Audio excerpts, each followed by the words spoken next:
Assalamualaikum warahmatullahi wabarakatuh. Perkenalkan nama saya Fadi Manugro dengan NPM 23106318085. Di sini saya akan mempresentasikan mengenai tugas produk life cycle atau kuliah manajemen dan ekonomi teknik. Pertama ada nama produk dan gambaran umum produk. Nama produk itu mobil listrik BYD. BYD adalah perusahaan otomotif asal Tiongkok yang menjadi salah satu pemain terbesar di industri mobil listrik dunia. Didirikan pada tahun 1995, BYD awalnya berfokus pada produksi baterai, namun kemudian bertransformasi menjadi produsen kendaraan listrik terkemuka. Produk mobil listrik BYD terkenal dengan efisiensi energi, desain modern, dan harga yang kompetitif. Model komodi populer seperti BYD Dolphin dan BYD SL menjadi simbol inovasi kendaraan listrik berteknologi tinggi. Kemudian berat baterai yang lebih aman dan tahan lama meningkatkan kepercayaan pasar terhadap produk BYD. Lalu ada konsep dasar produk life cycle. Pertama ada introduction, kedua ada growth, yang ketiga ada maturity, yang keempat ada design. Analisis produk dan tahapan PLC mobil listrik. Yang pertama ada introduction. Ciri tahap ini tuh penjualan masih rendah dan lambat, biaya promosi tinggi karena perlu edukasi pasar. Apakah sudah atau bahkan negatif, pesaing masih sedikit atau belum ada. Strategi umum itu fokus pada branding dan edukasi pasar, memberikan penawaran atau diskon awal untuk menarik pembeli, menggunakan promosi digital dan demonstrasi produk agar konsumen memahami manfaatnya. Contohnya itu pada 2015 sampai 2017, BYD memperkenalkan mobil listrik seperti BYD S6 dan BYD Tang EV saat masyarakat masih belum populer dengan kendaraan listrik. Karena itu BYD aktif menggelar pameran otomotif dan tes drive publik untuk memperkenalkan efisiensi energi dan rendah emisi mobil listriknya. Itu udah growth.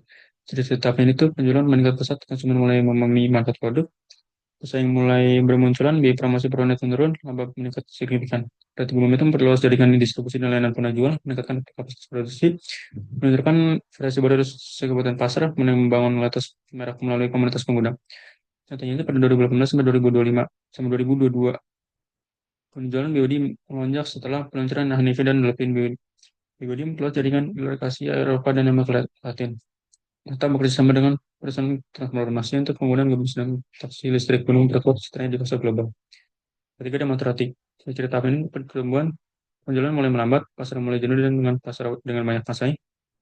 Persaingan harga semakin ketat, fokus pada diferensiasi produk dan layanan.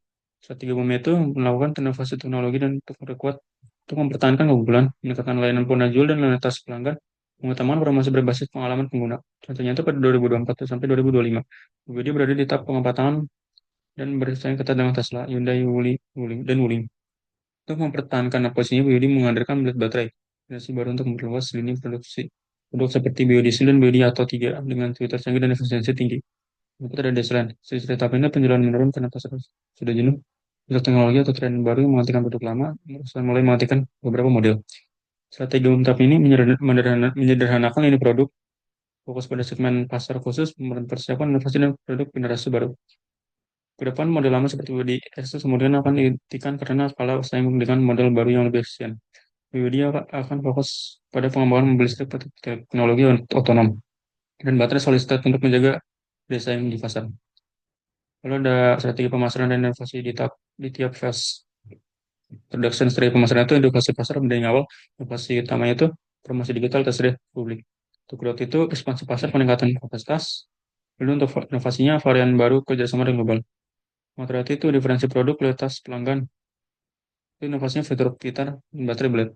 Jadi selain itu penyerahan produk dan fokus inovasi baru, inovasinya teknologi baterai solid state dan mobil otonom.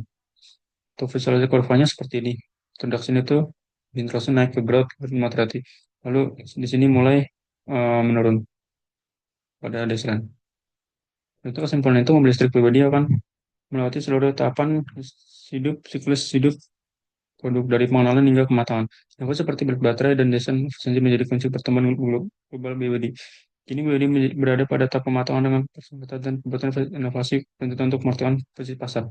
Rekomendasi terus berinovasi pada teknologi baterai dan sistem pengisian cepat, memperkuat layanan purna jual atau jaringan internasional, mempersiapkan strategi menuju kendaraan otonom dan menghadapi masa depan industri otomotif listrik.